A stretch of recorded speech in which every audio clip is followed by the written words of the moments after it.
Olá pessoal, tudo bem? Aqui é do Fármaco Secreto e hoje nós vamos fazer a nossa análise de artigo de número 4. Para você que está chegando hoje aqui no nosso canal, nós avaliamos periodicamente alguns artigos da área de indústria farmacêutica e trazemos aqui um resumo para vocês, que vocês conseguem também acessar através dos nossos canais do Instagram, do LinkedIn, ok? Bom, vamos ver. O artigo de hoje, ele fala como os comprimidos absorvem água. É um estudo muito interessante que foi feito no Japão por algumas universidades japonesas e também pela empresa Toshiba. O título do artigo ele está aqui, Visualizing Fluid Transport Inside Orally Disintegrating Tablets and Changes in Tablets Using Real-Time X-Ray, Radiography and X-Ray Computed Tomography. Esse artigo ele foi publicado na revista Drug Development and Industrial Pharmacy.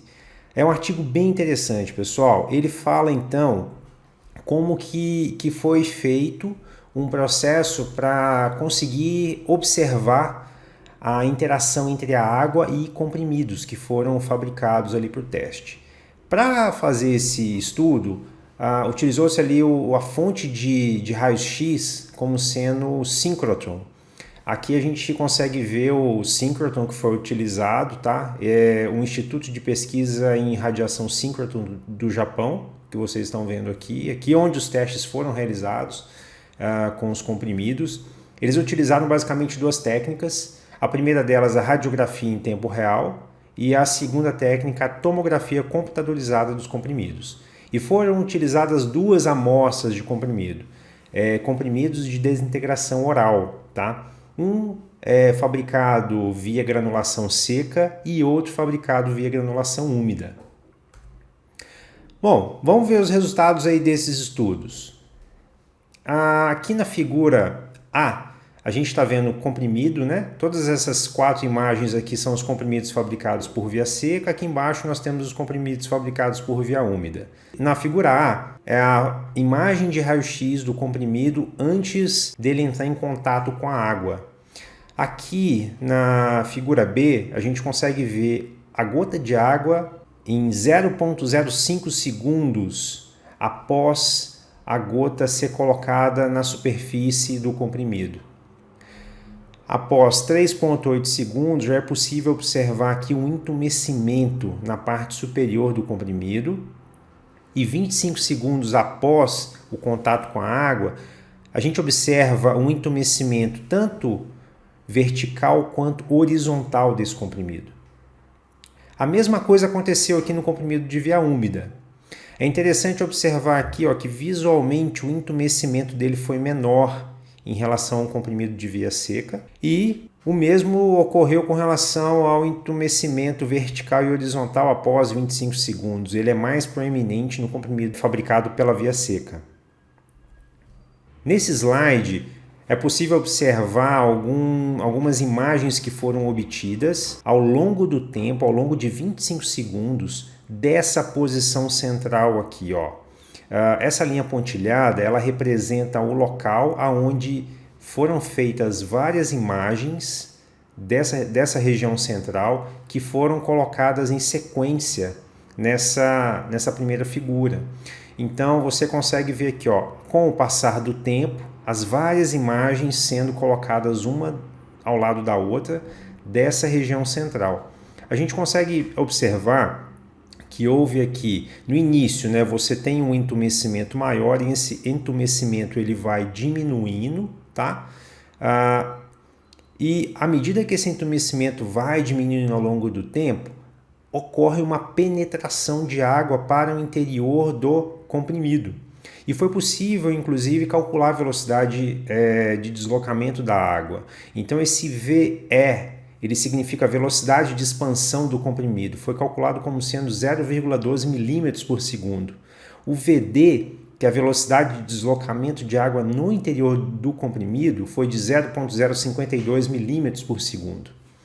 A mesma coisa aconteceu para o comprimido de via úmida. E é interessante observar que no comprimido fabricado pela via úmida, o deslocamento da água é muito maior, é quase 10 vezes maior do que o comprimido por via seca.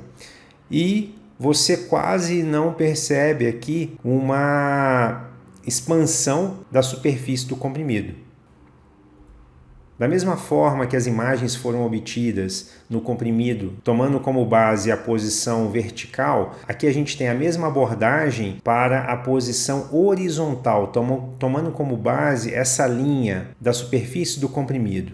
Essas imagens aqui é uma sequência de imagens sobrepostas ao longo do tempo, tá? Começando aqui do 0 embaixo, chegando até 25 segundos. Dessa sequência de imagens do topo do comprimido, onde é possível a gente observar uma diferença importante entre o comprimido de via seca e o comprimido de via úmida.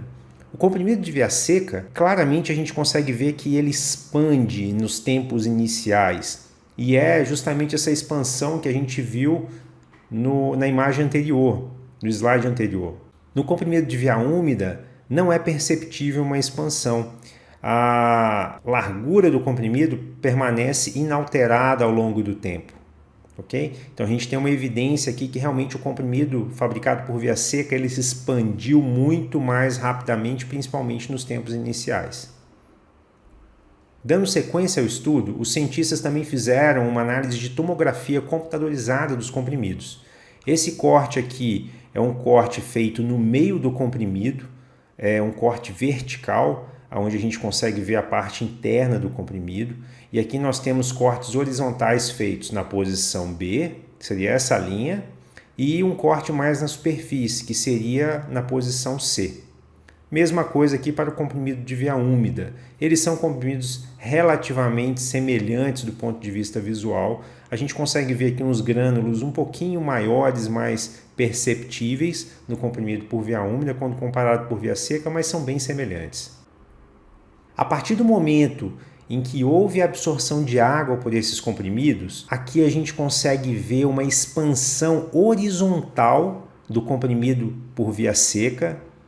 É possível perceber que ele expande e essa distância aqui, ela diminui em relação à base, aonde a água provavelmente ainda não chegou.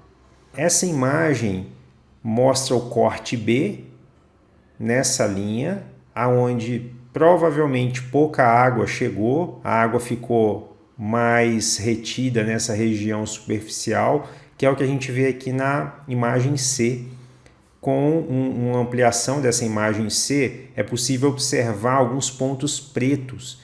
Esses pontos pretos, na verdade, são espaços vazios, tá? Esses espaços vazios, eles foram menores nos comprimidos de via úmida. A expansão também desses comprimidos de via úmida, houve uma expansão vertical, mas foi uma expansão menor quando comparado ao comprimido de via seca. A presença desses pontos pretos, na verdade, são espaços vazios, que, segundo os pesquisadores, foram formados após a passagem da água, que acabou lavando, levando componentes, por exemplo, como manitol, ou então promoveram a quebra de ligações entre partículas, deixando esses espaços vazios, que foram maiores nos comprimidos de via seca. Conclusão do estudo. De acordo com os autores, essa diferença de comportamento dos comprimidos ela está muito relacionada à composição do comprimido. Então, comprimidos que foram feitos via granulação por via seca, eles recebem estearato. Esse estearato ele forma um filme hidrofóbico que dificulta a penetração da água. Então a água entrando com mais dificuldade, penetrando com mais dificuldade no comprimido, acaba promovendo o seu entumecimento. Já os comprimidos feitos por granulação por via úmida, eles possuem recipientes como, por exemplo, carragenina, que facilita a penetração da água e não promovem a sua expansão da forma como a gente viu para os comprimidos de via seca. De acordo com o artigo, o que esse trabalho traz de inovador é que já foram publicadas diversas técnicas tentando mostrar aí, através de imagens, como que a água interage com os comprimidos, já que esse é um parâmetro extremamente importante para quem trabalha com desenvolvimento de formulações farmacêuticas. Diversas técnicas como termografia, terahertz e ressonância magnética nuclear, elas já foram utilizadas, têm sido utilizadas, mas todas elas têm algumas limitações com relação à captação das imagens. E nesse trabalho eles mostraram que a utilização de raio-x em tempo real, com fonte síncrotron, que na verdade é uma luz de radiação extremamente potente, ela foi muito eficaz para mostrar visualmente como ocorrem essas interações da água com o comprimido. Pessoal, espero que vocês tenham gostado desse quarto artigo que nós apresentamos aqui. Existem outros artigos que já foram publicados no nosso canal. Fiquem à vontade para navegar através do canal para assistir outros artigos de interesse. Acima de tudo, esse aqui é um canal de divulgação científica para profissionais da área farmacêutica. Bom, espero que vocês tenham gostado. Siga a Fármaco Secreto no YouTube, no Instagram, no LinkedIn, para ficar por dentro das novidades aí do nosso incrível mundo da indústria farmacêutica, ok? Um grande abraço a todos, até mais!